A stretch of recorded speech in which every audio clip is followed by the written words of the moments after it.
Hello viewers. आज हमारे साथ केमिकल इंजीनियरिंग के एक स्टूडेंट कमलेश हैं हमारे साथ। और कमलेश, मुझे याद है जब मैं शाहजहांपुर पॉलिटेक्निक में था तो 2011 या 12 में ये इन्होंने एडमिशन लिया था। और 2014 में इन्होंने केमिकल इंजीनियरिंग से पास आउट हुए, वो गवर्नमेंट पॉलिटेक्निक शाहजहांपुर से। और टॉप 5 में थे अपनी क्लास में, बहुत अच्छे स्टूडेंट रहे हैं, मेरे फेवरेट स्टूडेंट्स में से एक रहे हैं।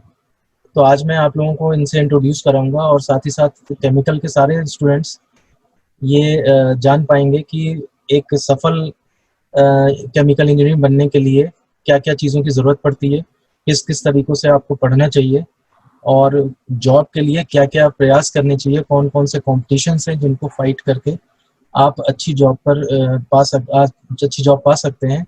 कमलेश खुद ही बताएंगे आपको कि वो किस जॉब में हैं, क्या करते हैं, डिटेल में हम उनसे पता करेंगे। लेकिन सबसे पहले हम जानते हैं कमलेश। कमलेश, आपका बैकग्राउंड क्या है, कहाँ से रहने वाले हैं, किस शहर के रहने वाले हैं, जरा हमें थोड़ा सा व्यूअर्स को बताएं। इवनिंग। Good evening sir. हाँ। सर, मेरा नाम कमलेश कुमार है। मैं फिरोजाबाद डिस्ट्रिक्ट से बिलोंग करता हूँ। अच्छा, तो अब आप ये बताइए कि पॉलिटेक्निक में तैयारी कैसे करी आपने आने के लिए पॉलिटेक्निक एंट्रेंस की, और फिर किस तरह से एग्जाम की प्रिपरेशन करके कैसे आप सेलेक्ट हुए, इस बारे में थोड़ा सा हमारे व्यूअर्स को बताइए। मैंने सर शुरुआत में 10th किया। 10th के बाद ही मैंने प्रिपरेशन स्टार्ट कर दिया था। 10th फिर 12th के बाद मैंने फाइनल एग्जाम दिया था। एग्जाम देने के बाद मैंने भरत भारती प्रकाशन का एक बुक आता है अरिहंत का, उसी से मैंने सेल्फ स्टडी कर लिया था और इंटर बेस से दिया था, तो मुझे ज्यादा प्रॉब्लम नहीं हुई थी और मेरी शायद 26 रैंक आई थी।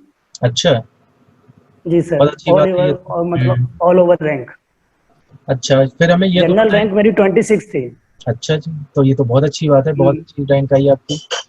और जी ये सर। फिर उसके बाद आप केमिकल इंजीनियरिंग में हमारे यहाँ राजकीय पॉलिटेक्निक हाँ, मैंने शाहजहांपुर। 28 अगस्त 2011 को हम्म। शाहजहांपुर में एडमिशन ले लिया था।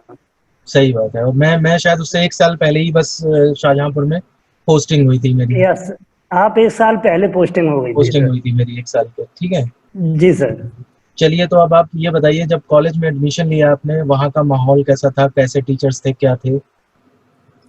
तो बाकी माहौल सब, एडमिशन लेने के बाद मैंने हॉस्टल मैंने अलॉट करा लिया था। उसके हम्म। बाद मेरी सबसे पहले मुलाकात अस्थाना जी से हुई थी। हम्म। मेरे अनुभव अस्थाना सर थे इलेक्ट्रिकल के। उसके बाद आपसे मेरी मुलाकात हुई थी। आप हम्म। फिजिक्स के लेक्चरर थे मेरे, और हम्म। साथ में ही उसके आप मेरे ब्रांच के एचओडी भी थे। हम्म। तो बाकी क्लास वगैरह का माहौल बहुत अच्छा था उस टाइम जब मैं स्टडी कर रहा था। तो हम्म। मुझे सारी जो क्लास लगती थी, टाइम टू टाइम क्लास लगती थी। और मेरे प्रधानाचार्य श्री राजन सिंह थे उस टाइम पे। हम्म। तो जो संस्था का माहौल था वो बहुत अच्छा था, काफी अच्छा था। और उन्होंने पढ़ाई पढ़ाई पे जो होती काफी थी ध्यान वो भी दिया अच्छी था। थी। हाँ, और आप जो फिजिक्स पढ़ाते थे वो टाइम टू टाइम एकदम, आपका जो पीरियड रहता था वो फिक्स टाइम का रहता था, और बच्चे बिल्कुल भी कहीं भी नहीं जाते थे। क्लास तो हम्म। मिस ही नहीं करते थे क्योंकि आपका इतना डर था लोगों को। अच्छा, डर था मेरा।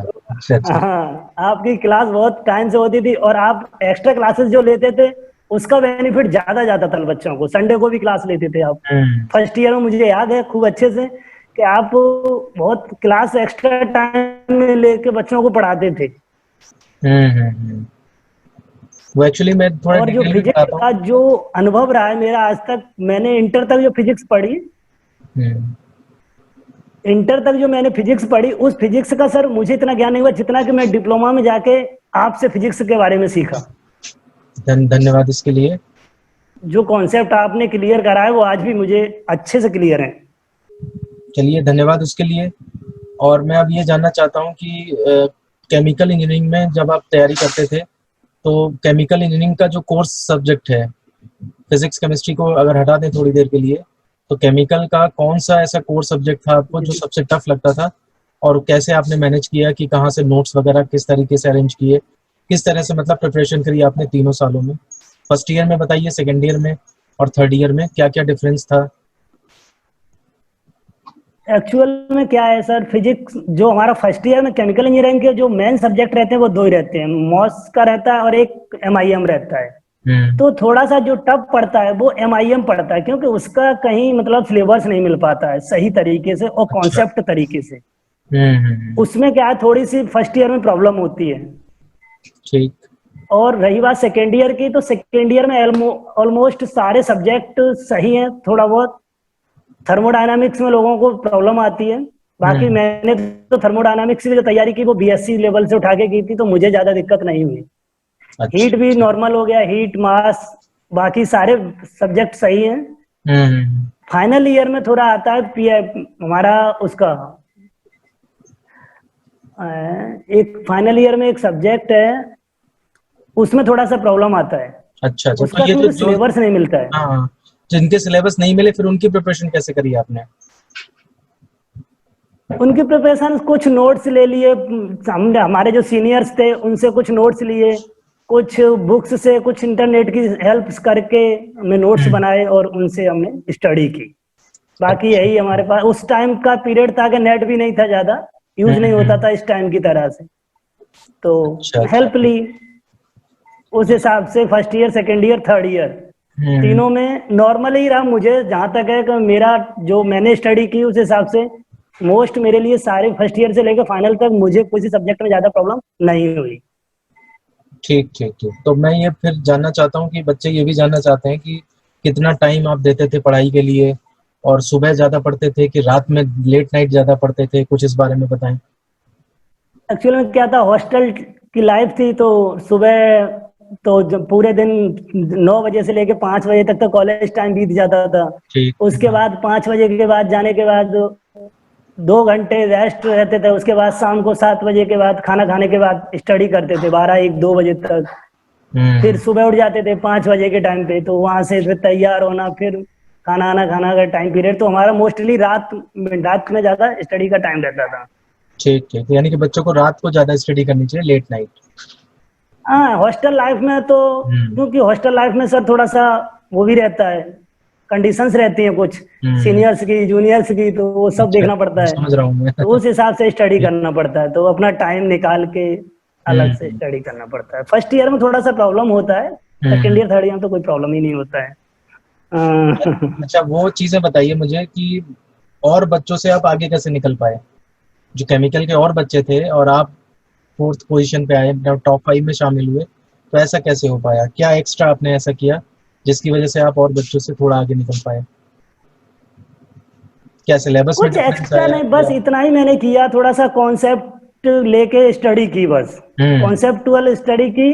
दूसरी चीज मैं ज्यादा वो नहीं किया कि मुझे ये भी करना वो भी करना है, कॉन्सेप्ट स्टडी करके ही मैं इतना किया। अच्छा बाकी अच्छा। फालतू का जैसे रहता है कि हमें कभी एग्जाम देना रहता है तो लिखना रहता है, जो सवाल का जवाब पूछा जाता है वो तो नहीं लिखते हैं, पर उसके आगे की कहानी लिख देते हैं। तो वो ये तो चीज है। मैंने नहीं की एग्जाम टाइम में, मुझे अच्छे से याद है। ठीक ठीक ठीक। अच्छा। क्योंकि मैंने जो ईडी का एग्जाम दिया था हम्म। उसमें भी सर मेरे कितने, मैं क्लास में ऑलमोस्ट शाहजहांपुर में सबसे हाईएस्ट नंबर आए थे मेरे सन 2011 में, 43 नंबर आए थे। अच्छा, 43 आउट ऑफ 50? नहीं, आउट हाँ, ऑफ आउट ऑफ 50 में हाईएस्ट यानी। मार्क्स थे मेरे शाहजहांपुर में अपने हम्म। पॉलिटेक्निक में। अच्छा, ये तो बहुत अच्छी बात है। सारी, हाँ सारी ब्रांचों में सबसे हाईएस्ट मेरे थे। उसके बाद सेकेंड ईयर में थर्मोडायनामिक्स में भी मेरा हाईएस्ट स्कोर रहा था, हम्म 39 यानी कितना 50 में से। तो हम्म। उसमें भी मेरा, मैंने अभी BSc से जो कॉन्सेप्ट पढ़ाई की थी वही लिख के आया था, मुझे क्लियर नंबर मिले थे जो लिख के आए थे। हम्म। तो ये है मेरा, यही मेरा थोड़ा सा टारगेट रहा था कि मतलब कॉन्सेप्ट तरीके से लिखना कॉपी में, वो बहुत ज्यादा मायने रखता है। ठीक है, तो इसका मतलब ये है कि बच्चे जो है कंसेप्ट को ज्यादा वेटेज दें बजाय क्वेश्चंस करने के, या इस तरह के कंसेप्ट पढ़ के क्वेश्चन करें, है ना? यही कहना चाह रहे हैं ना आप? हम्म।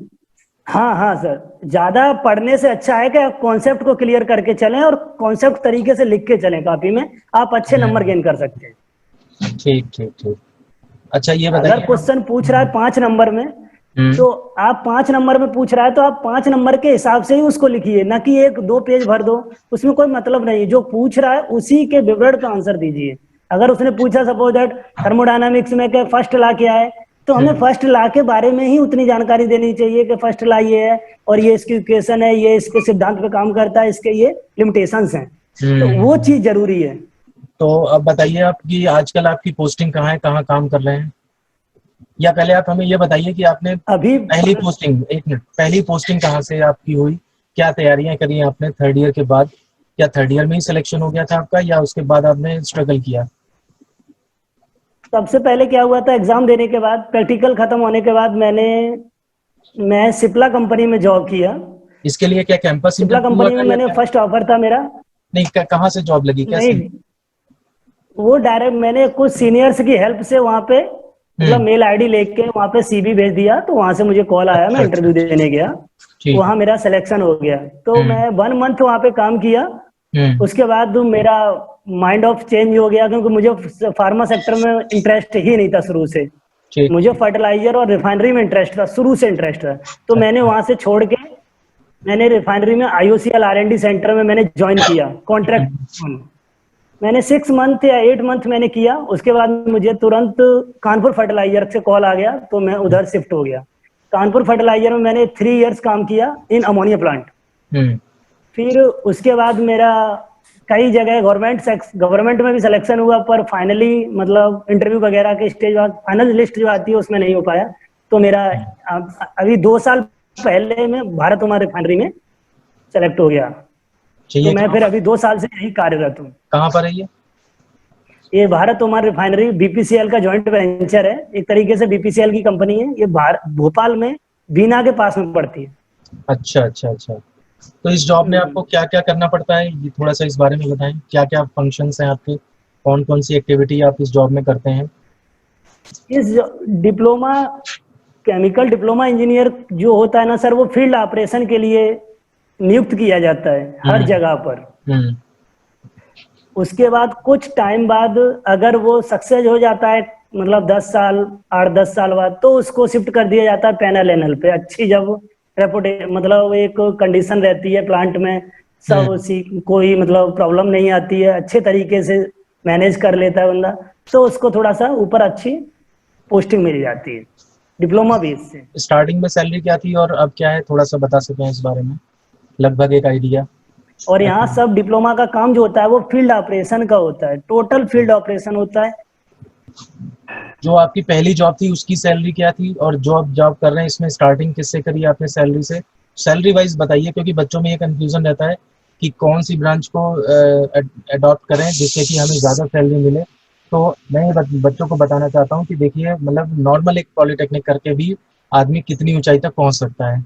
तो थोड़ा सा सैलरी के बारे में, स्ट्रक्चर नॉर्मल के बारे क्या में है बताएं। कि अगर सारी ब्रांचों को देखा जाए तो केमिकल इंजीनियरिंग में सबसे ज्यादा सैलरी उठा सकता है। अच्छा जो भी डिप्लोमा करता है केमिकल इंजीनियरिंग से हाईएस्ट पैकेज उठा सकता है अदर ब्रांचों की अपेक्षा। अच्छा अच्छा। मैंने सबसे स्टार्टिंग में जब ज्वाइन किया था तो सिप्ला में मुझे 11,000 रुपए पे नौकरी मिली थी।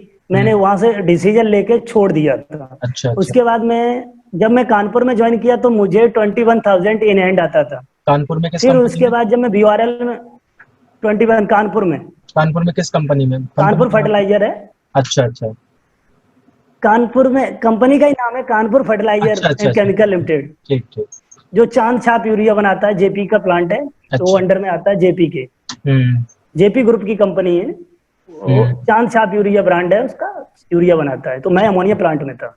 हम्म। उसके बाद मैंने वहां से करीबन 25,000 पे मैंने छोड़ 25,000 वहां तक मेरा फाइनल हो गया था। उसके बाद मैंने जस्ट BORL ज्वाइन किया, तो मुझे यहाँ पैकेज मिला 40,000 के समथिंग। अच्छा। तो मेरा यहाँ पैकेज अभी ज्यादा है। करीब मेरा सैलरी आता है 42, 40, 43, 44 तक आ जाता है। बहुत बहुत ज्यादा अच्छी बात है ये। हाँ, तो मेरा इसका हाइक अच्छा है और अभी शायद प्रमोशन है, तो मेरा 48 के समथिंग होने के चांस हैं।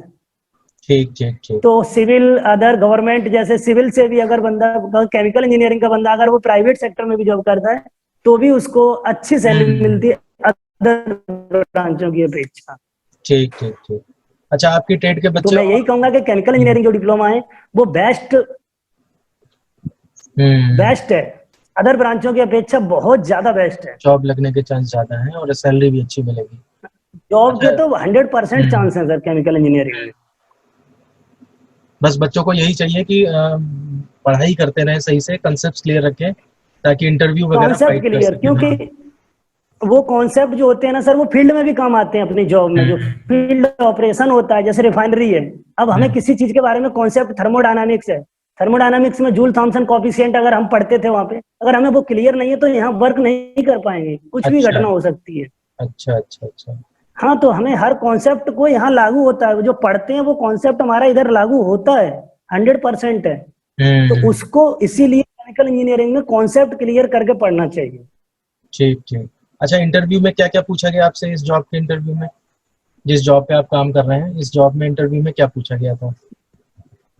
इस जॉब में सर मुझसे, अब इंटरव्यू की बात करें सर, तो इंटरव्यू में क्या रहता है कि आप वर्क कल्चर देखा जाता है कि आप कहाँ से जॉब करके आ रहे हैं। अगर हम्म मैं अमोनिया से करके आया हूँ तो वो हम्म। सबसे पहले अमोनिया से ही रिलेटेड क्वेश्चन पूछेंगे। अच्छा अच्छा और अच्छा। फिर केमिकल इंजीनियरिंग ऐसी चीज है, पंप, कंप्रेसर, फ्लूइड मैकेनिक्स, ये कॉन्सेप्ट एकदम फंडामेंटल है, हर जगह लागू होते हैं, तो आपको हम्म। उसी में से क्वेश्चन पूछेगा वो।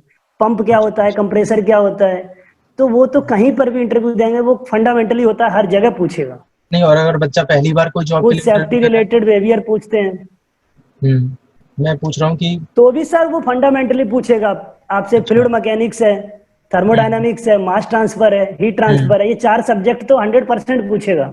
ये हम्म। कॉन्सेप्ट केमिकल इंजीनियरिंग में 50% हमारी थ्योरी रहती है, 50% हमारा मतलब ऑपरेशन रहता है। अगर वो एक्सपीरियंस है तो ऑपरेशन 50% हो जाएगा, हम्म। अगर वो फ्रेशर है तो 80% थ्योरी हो ही जाती है लगभग लगभग।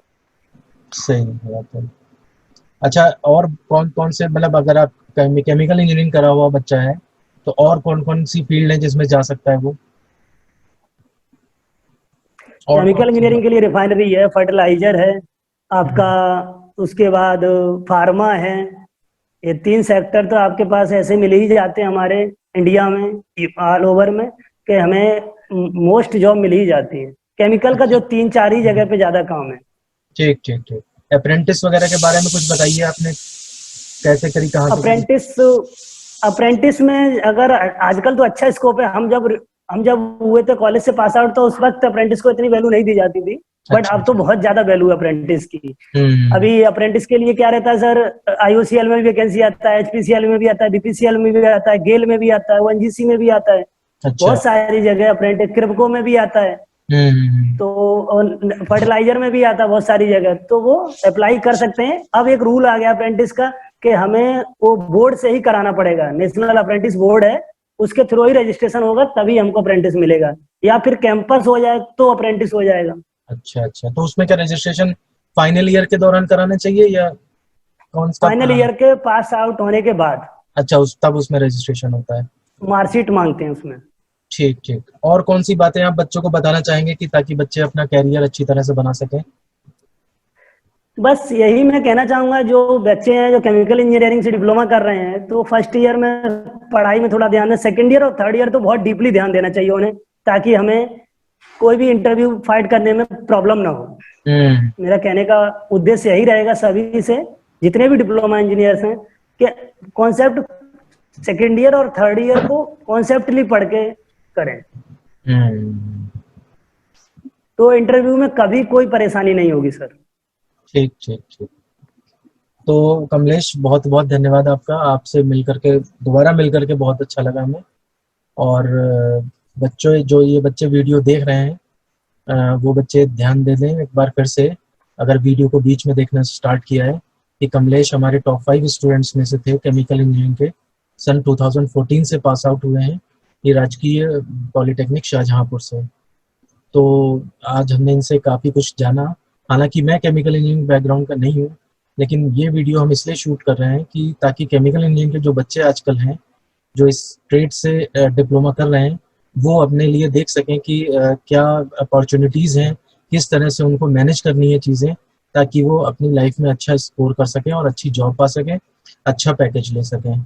तो अगर आपको और कुछ भी बातें जाननी है कमलेश जी से, तो आप इस वीडियो के कमेंट सेक्शन में आप हमसे क्वेश्चंस पूछ लेंगे, तो हम उन क्वेश्चंस को मिला करके एक दूसरा वीडियो इनके साथ शूट कर लेंगे। और कमलेश बहुत ज़्यादा कंसेप्ट्स पे काम करते हैं, इन्होंने कई कंसेप्ट्स को समझाने की भी कोशिश करी है, बात की मुझसे कि बच्चों को समझाना चाहते हैं, तो उनसे रिलेटेड वीडियो भी हम थोड़े दिनों में बनाएंगे। तो आशा करता हूँ कि आपको ये वीडियो से काफ़ी कुछ सीखने को मिलेगा, और कमेंट सेक्शन में हमें बताएं कि कैसा लगा वीडियो आपको और कौन-कौन से और क्वेश्चंस हैं जो आप इनसे पता करना चाहते हैं। जो इसी के साथ मैं हाँ, कुछ बोलना हाँ, चाहूँगा सर हाँ, आपसे, अगर आप बोलना चाहते जो बताना चाहते बताइए। जो भी मेरे व्यूअर्स जो देख रहे हो देखेंगे उन्हें मैं ये भी बोलना चाहूँगा, जो मेरे टीचर हैं फिजिक्स के या जो भी ओवरऑल माना जाए, मेरे जो श्री विवेक सिंह राठौर जी हैं, मेरे जो सर हैं ये मेरे फेवरेट टीचर रहे हैं ऑल ओवर 3 ईयर के करियर में। और मैं बहुत ही ज़्यादा रेस्पेक्ट करता हूँ क्योंकि इनकी वजह से मुझे केमिकल इंजीनियरिंग में अच्छा स्थान मिला और मैंने मेहनत भी की और मुझे इनसे बहुत कुछ सीखने को मिला मेरे। तो मेरे जो आइडियल हैं मैं आज भी रेस्पेक्ट करता हूँ और आज भी मैं लेके चलता हूँ साथ में। तो मैं यही कहना चाहूँगा कि जो फिजिक्स के कॉन्सेप्ट जैसे सर पढ़ाते हैं वो बहुत अच्छे पढ़ाते हैं और उनको बहुत अच्छे से सीखने की कोशिश करें। और मैंने कई सारे मेडल्स हैं मेरे सामने जो दिख रहे होंगे, मैंने कई जगह इम्प्रूवमेंट कराया है। EIL इंजीनियरिंग जो है गवर्नमेंट कंपनी है, जो डिजाइन की कंपनी है, मैंने उनको चैलेंज करके 2 बार अपना ये मेडल लिया है। अच्छा, जो मेरा पीछे दिख रहा है, ये बात तो हाँ मुझे भी नहीं मेरा पता थी। पीछे, हाँ मैं हाँ, दिखा दिख रहा है मेडल रहा हूँ, हाँ। एक सेकंड ये मेरा उतार देना। तो मैं इसको 2 बार चैलेंज करके मैंने कॉन्सेप्ट अपने वो भी लिए हैं, मुझे सर्टिफिकेट भी मिला बाकायदा पूरा भारत कुमार रिफाइनरी से। हुँ, ये मैंने मुझे मिला हुआ है वहां से।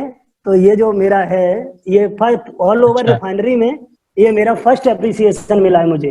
पहला मैंने हुँ। चैलेंज किया था उससे। अच्छा, ये मुझे नहीं पता थी बात। चलो हाँ बहुत तो अच्छी बात है। ये मुझे मैंने चैलेंज किया था, तो हुँ, मुझे ऑल हुँ। ओवर पूरी रिफाइनरी में मेरा फर्स्ट मिला था। और रिफाइनरियों में भी इसका वो मतलब वो कर रहे हैं अब इसका मतलब उसको चेंज कर रहे हैं, अदर रिफाइनरियों में भी इसका वो गया है। ये तो बहुत अच्छी तो बात मैं, बताई, मुझे भी नहीं पता थी, हाँ, तो और धन्यवाद। अब मैं जो भी बच्चे हैं जो भी देखेंगे सर आपके स्टूडेंट्स, उनको मैं ये भी कहना चाहूंगा, अगर उन्हें अमोनिया से रिलेटेड रिफाइनरी से रिलेटेड जो भी मतलब जो एक्चुअल में जो प्लांट में क्या होता है कैसे होता है, जो भी क्वेश्चन बुक में थ्योरी वो सही से समझ नहीं पाते हैं लोग, टीचर्स हुँ, पढ़ा नहीं पाते उस तरीके से, जो हुँ, रहते हैं जो बीटेक करके आते हैं वो लोग डायरेक्ट ज्वाइन करते हैं तो उनको इतना सर कॉन्सेप्ट क्लियर नहीं होता, बुक से ही वो भी बताते हैं। हुँ, बट मैं जैसे अमोनिया है तो उसको मैं उनको एक एक कॉन्सेप्ट करके बता सकता हूँ बंदे को, अगर किसी को भी पूछना है तो मेरे से क्वेश्चन पूछ सकता है वो। रिफाइनरी से CDBD यूनिट है, हर चीज का रिफाइनरी का पूरा मैं एक एक व्यू दे सकता हूँ। हुँ। बहुत अच्छी बात है, तो कुछ जो बच्चों बातें को CDBD यूनिट से रिलेटेड जो है वो मैं बता सकता हूँ बच्चों को। ठीक है, तो और बच्चों मैंने इसलिए एक पेज भी क्रिएट किया है एनी अदर।